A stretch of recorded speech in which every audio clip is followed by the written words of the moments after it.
Hey, some of you who are watching this trying to figure out if Crosswalk is a good fit, you might want to know a little bit more about my background, so I thought I would take just a couple of seconds and talk to you about that. I am the child of a Baptist preacher. Crosswalk is an American Baptist church. You can Google that. It is one of the broadest, most diverse denominations, maybe in the world, at least in our nation, Protestant denominations. Very broad theologically, so there's room for crosswalk and how we see the world, and there's room for very conservative churches as well. And the head of our denomination, who's a black woman, by the way, which is awesome, I asked her specifically about, what is the goal of this? Are we trying to be unified in a particular way? And you know what she said? She said that really her goal is harmony more than unity. How we can be a harmonic place where all the different voices work together rather than saying we all have to agree and see these things exactly the same way, which will never, ever happen, right? So that's my theological background. I grew up a pastor's kid. By the way, my mother and my father were also American Baptist pastors' kids. So, man, I grew up with it in big ways. My parents never asked me to consider being a pastor, never even brought it up, which upon reflection, maybe they were trying to tell me something by not telling me something. But anyway, I became a pastor myself in an American Baptist church. I married my wife, Lynn, who I met during my college years in 1992. We've been married mostly happily ever since. Life has its challenges. We still love being together, and we've raised two great kids, Noah and Lakin, who are both grown and flown and doing great in their respective careers. We love spending time with them, and our grand dog, Indy, who is my daughter's little dog. So we will babysit that dog any chance we can get. Part of my background, I went to Ottawa University, which is a small American Baptist university in Kansas, just south of Kansas City. I got my Bachelor of Arts in Psychology because I knew I was going to be a pastor, and I wanted that under my belt, just a general understanding of, on that level, what were people saying about how our minds work and all that. And that was very helpful. Immediately after that, the week after I graduated college, I got married, and 3 months after that, my wife and I moved to the Chicago area, where I went to Northern Baptist Theological Seminary, an American Baptist seminary, on the western side of Chicago in one of the suburbs, Lombard, Illinois at that time. They've since moved. Had a great experience there. Northern was an incredibly diverse seminary where I earned my Master of Divinity degree, which is that is the carte blanche degree for most denominations. You got to have that MDiv to get your ordination, or that Rev before your name. So I'm not an internet ordained guy. I'm the real deal. Went through all the paces, all the education to get there.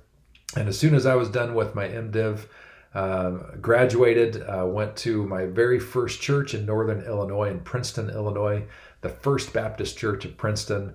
Had a great 4-year experience there. As soon as I could, I got to work on my doctoral work, just taking a course at a time. And in 1999, we moved out to Napa, California, where we are now. At that time, the church was called the First Baptist Church, which is still our corporate name. But we changed the name of the church to Crosswalk in 2008 because we found out from our own people that when they would invite people to church, that word Baptist wasn't just a speed bump, it was a roadblock.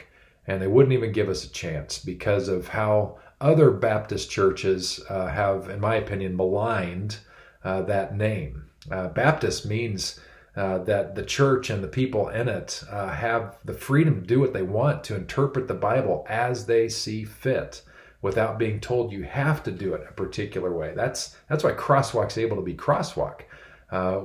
We definitely have barbecued some sacred cows because we can in our tradition. It gives us the freedom to be who we sense God is calling us to be.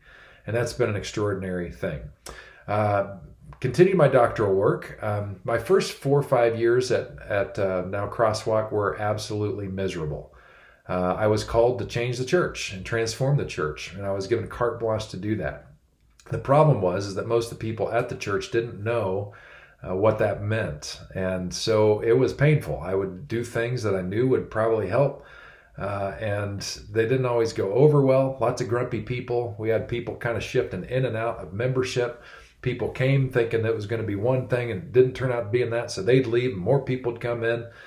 We've gained membership, all throughout my career here at Napa, but it's been an exchange as well, as people, couldn't deal with women in ministry, or they couldn't deal with equality in other ways. They couldn't deal with our worship style or whatever, and so they find a different place that fits them better. That's fine. That's just how life is. But it was so hard in those early years that I almost quit ministry. It's like, I just want to drive a truck or go work at Costco and, enjoy their free lunch samples, every day. But I decided to use my doctoral work to help me determine whether or not I was going to stay. And instead of doing this business model leadership thing, I chose to go deep into the study of salvation itself. If salvation, this very churchy word, which apparently is the thing that God wants to do in the world, if that's really what God is all about, I wanted to know, what is that at its depths? Because at that point in the game, I felt like a used car salesman. No offense to used car salesmen, but I felt like a used car salesman. I just felt like I was trying to get people to say yes to Jesus, so they'd go to heaven, and that was it. And it just felt really shallow and unfulfilling and not great.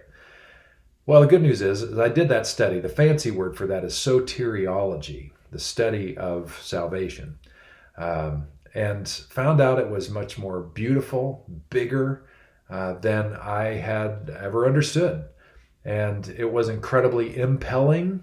So something within me was like, I cannot help but talk about this. And it was compelling. It's like the voice of the Spirit of God was saying, yeah, this is what I've always been about. How are you going to let people know? How can I use you to do that? And I've been on that ride ever since. The other half of my doctorate of ministry, pastors sometimes will do a PhD, which is almost purely academic, which is great if you're going to, be a professor or something like that. But most pastors do a doctor of ministry, which is a combination of academic work plus sociological work. So there's this other component where you have to do a practical component, like, all right, so you've learned this thing. What else are you going to learn to apply it in a real life, in the trenches setting, which is pastoral work? So I did the other half of my doctorate in adult transformation learning theory, because my thought was, if I learned something worth talking about, I wanted to learn how to teach it in a way that would be very, very sticky and actually help people get it and embrace it and experience it. Anyway, I've been riding on that. I graduated in 2006 with my doctorate of ministry. I'm still learning. I'm still an avid reader. I'm very curious as a person. I'm still growing in my faith and theology, and I love to talk about it, as you've probably already figured out. If you'd like to talk more about that, then let's grab coffee. We can do that. Otherwise, hope this is helpful to give you an idea, a little bit more about who I am. Thanks.